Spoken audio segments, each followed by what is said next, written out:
Is it affect or effect? Is it the two word every day or one word every day?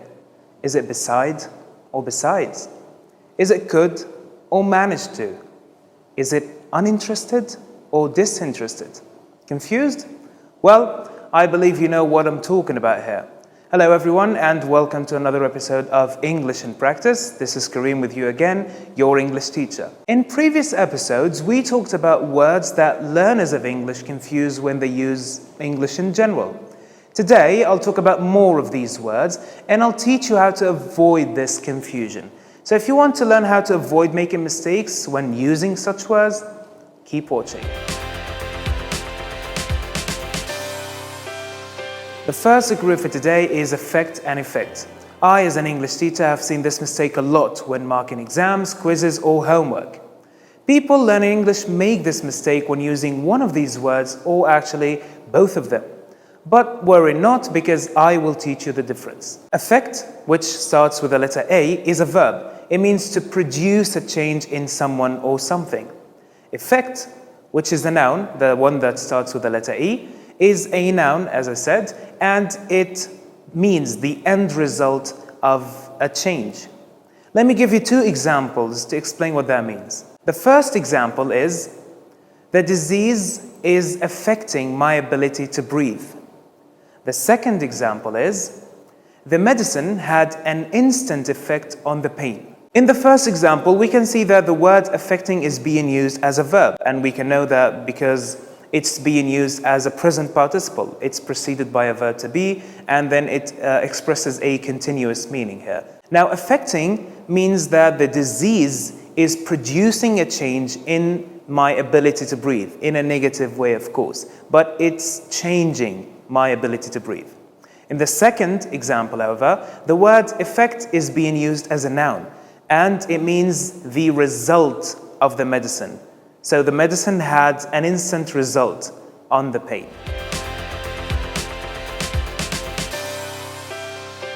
The second group for today is everyday as two words and everyday as one word.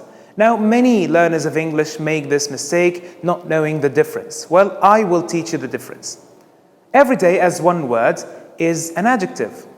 Now, if I say that this is an adjective, it means that I need a noun to describe.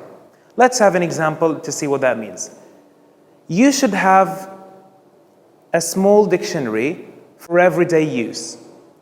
Now, the word everyday is being used as an adjective. It modifies the noun use, which means that the use of the dictionary should be daily, should happen on a daily basis. So basically, it does have the same meaning, but we use it in a different way from the two-word everyday. Everyday, the two words, is simply an adverbial phrase. What is an adverbial phrase? First of all, if you don't remember what a phrase is a group of words, more than one word, that doesn't have the structure subject plus verb. It means that one of them is missing or sometimes both. Now, an adverbial phrase is this phrase, but like it has a function. So that's why we call it adverbial. The function is, let me say, the job that it does or the work it does is the same as an adverb. Now, the difference between an adverbial phrase and an adverb is that an adverb is one word, an adverbial phrase is more than one word, but basically they have the same job. Both of them describe verbs, adjectives, or other adverbs. Now, let's have an example to understand what that means. I brush my teeth every day. A very simple example. As you can see in this sentence, every day is an adverbial phrase that tells me when I brush my teeth. The third group for today is beside and besides. Now, beside, without the S at the end, is a preposition of location. When I say beside, it means I'm talking about a location of something. It means next to. Example, the mouse is beside the laptop, which means the mouse is next to the laptop. Now, you should understand something, that beside is a bit formal, like more formal than saying next to. In everyday English, we would rather say next to instead of beside. Besides, the one that ends with S is an adverb. It can be a preposition, but let me first tell you about what it means when I use it as an adverb, and then I'll tell you about how to use it or what it means when we use it as a preposition. Now, if it is an adverb, it means in addition to, which means I use it to add more information to my sentence. Let's have an example. Besides being expensive, that car is ugly. In this example, using besides tells me that there's more information, extra information to the sentence. Besides being expensive, that means the car is not only ugly, but also expensive. As I said, this word can be used as a preposition, and when I do use it as a preposition, it means except for. Let's have an example. I have no family besides my father.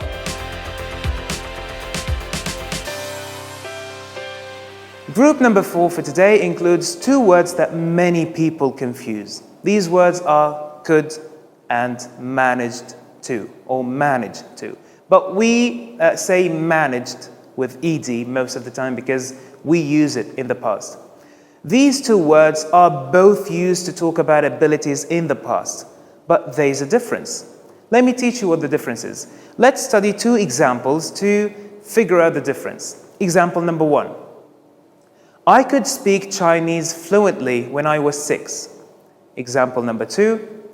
The thief managed to escape with the money. Now, in both examples, you can see that we're talking about abilities in the past. The first one when I was 6, and this is, of course, in the past. And then I said managed to, using the ed, the suffix ed in the verb manage, means that I'm talking about something that happened in the past. Now, there's a difference between them. When I use the verb could, it means I'm talking about a general ability.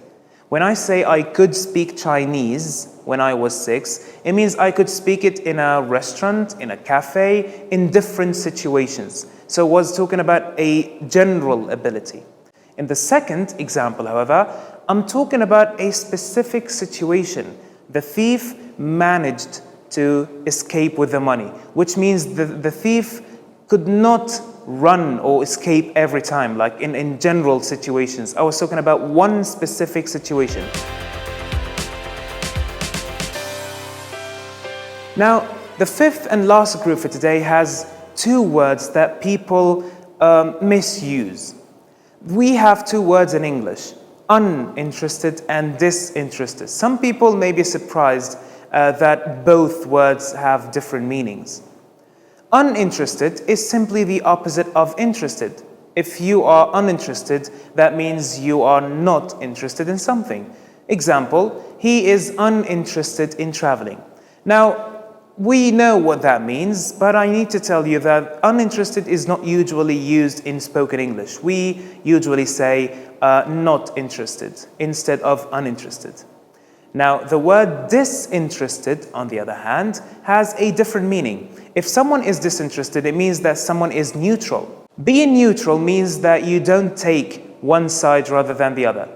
Being neutral means you listen to the facts and then you decide what to say or what to do. For example, if you have two friends arguing and you are being disinterested or neutral, that means you're not taking one side rather than the other.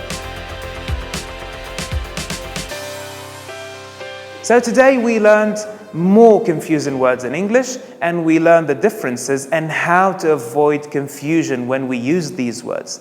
So I hope you enjoyed the lesson. Thank you very much, and I'll see you in another episode.